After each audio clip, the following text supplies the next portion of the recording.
Back from the ski hill. Got back in good enough time. I was able to spend 3 or 4 hours here behind the desk just to get caught up.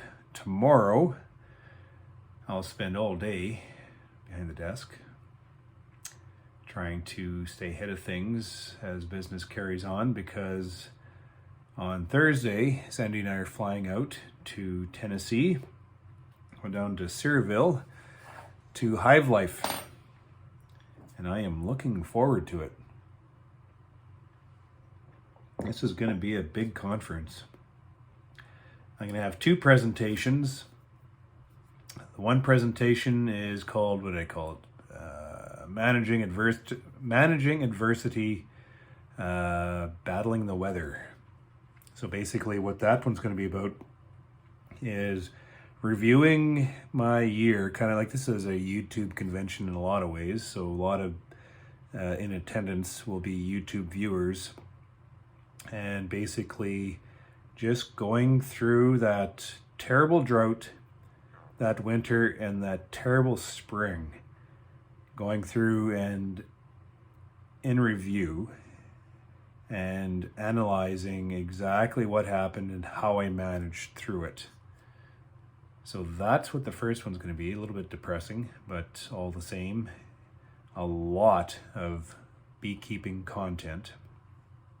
And the second one is managing the battery of nukes within my operation.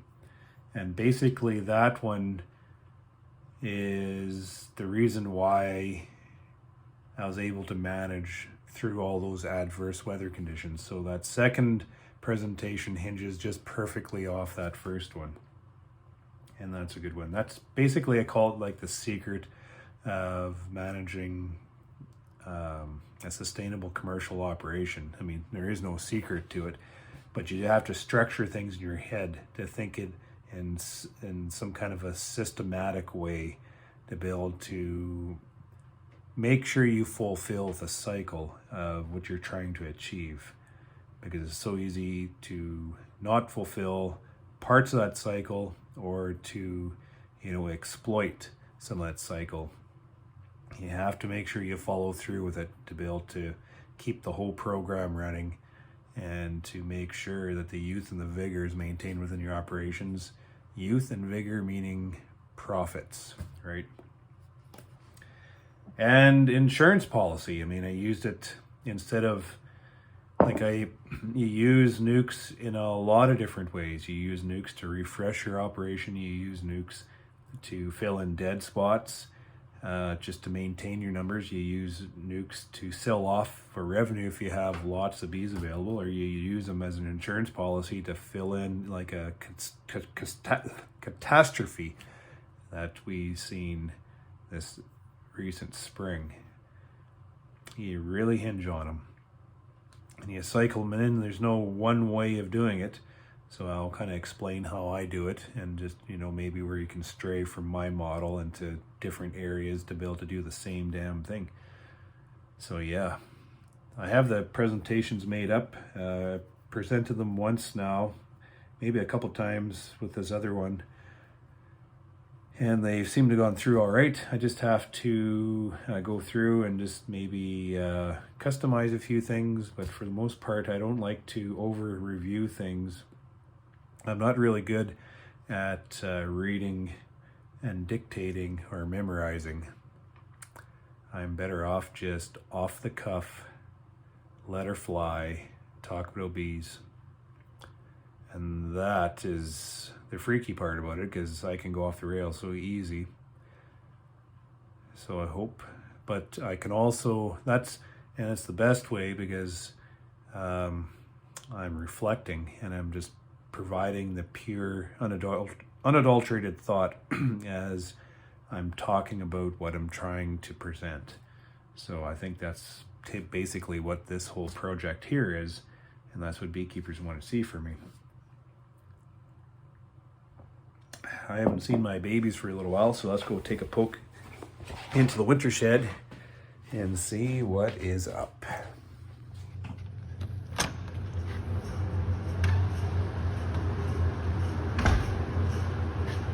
2 degrees.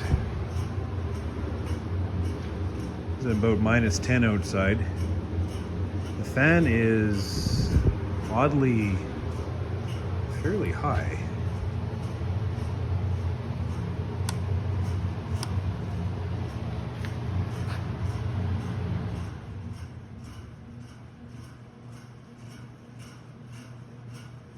Yeah, oddly have that a little bit high, so I'll just run it at 4.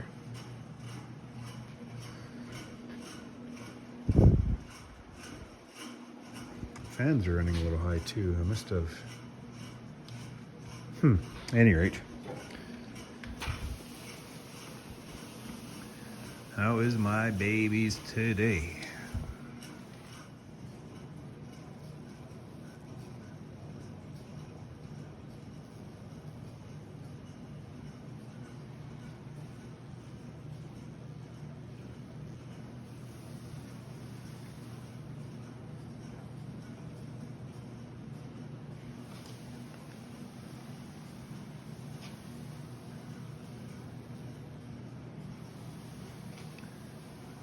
Oh, can't see that one. Where did you go?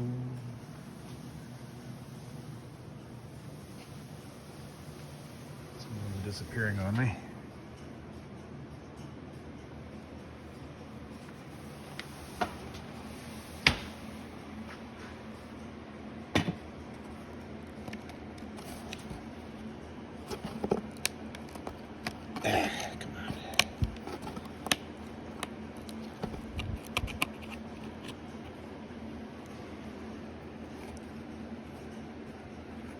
Cork's dry. Ooh, that smells nice in there. Yeah, that cork has a little bit of condensation on it. Not a lot, just a little bit.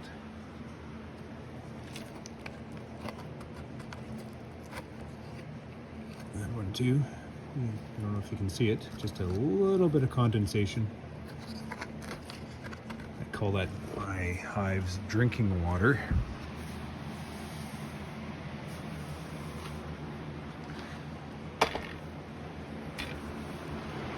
Fans are running. Not a lot of drop since the last time I was in here. And whether that is healthy or not healthy, I don't know. More drop, more bees, I always figure. Maybe I just don't have as many bees this year. Or maybe I do. Maybe just a little bit smaller. Or maybe the way it's supposed to be.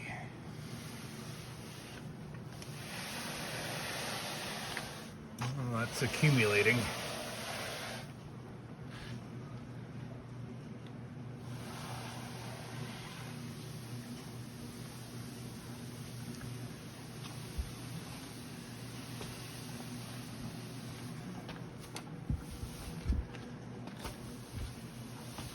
Oh, my wife's bugging me to get back inside for supper. Oh, there's a little more drop in this one. I don't know what drop means. Well, it means death. It means attrition. I always figure drop also means the fulfillment of a cycle in a healthy colony. There's either two things that might be going on there. Just basically aging out they go. Those would be the summer bees. But if these are starting to accumulate, some of this down here is accumulating. If some of that is the set up winter nest that's accumulating, that's telling me that there is then something being fulfilled in here. And I don't know if this is correct or not, but this is kind of the way I look at things, maybe through a different lens, and I'm not sure if it's actually correct. So take it with a grain of salt. Oh, look at the drop in this one.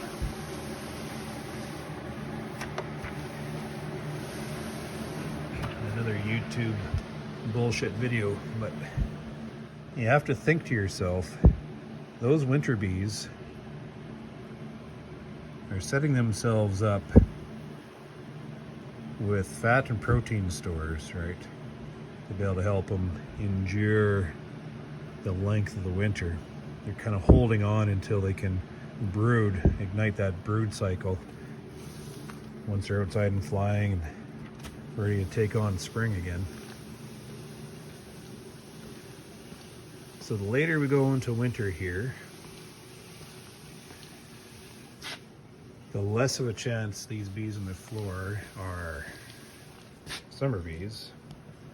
More of a chance that these bees are some of those set up winter bees.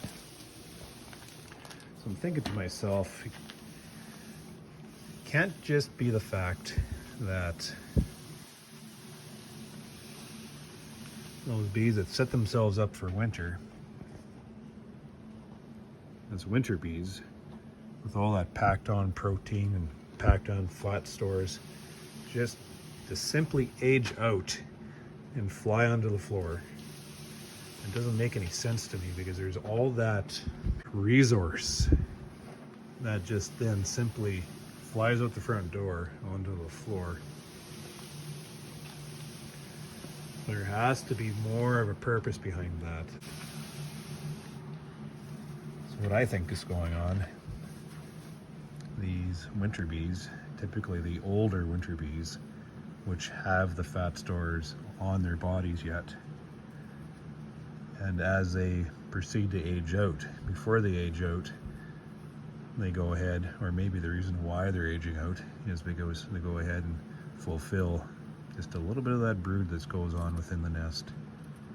So if they, in effect, pass on those proteins and fats to that developing brood, that, you know, accelerates their age and out the front door. So they have to be making use of that resource in some way, you'd think. Otherwise, it just seems like a tremendous waste. But right now, we're going into January. All those summer bees will have been long flown out of the hive.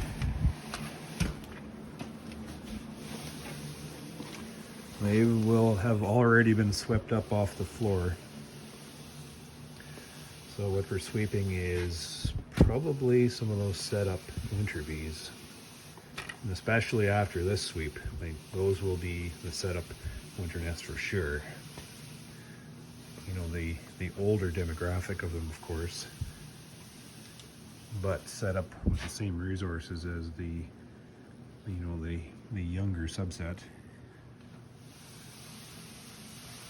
And it just doesn't make any sense to me for things just to time out and waste resources within this colony. I could be completely wrong with that. It could be just the fact that we hold them for so damn long that they simply age out and they can't fulfill that springtime brood, and they just, you know, that's all there is to it. Simple attrition. But it just seems so wasteful to me.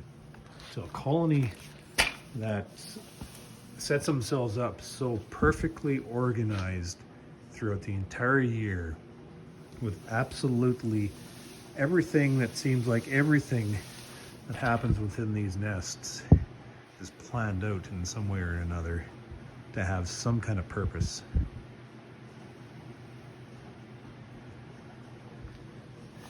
Wasting the resources on these bees just seems like something that goes counter to everything that goes on within these nests.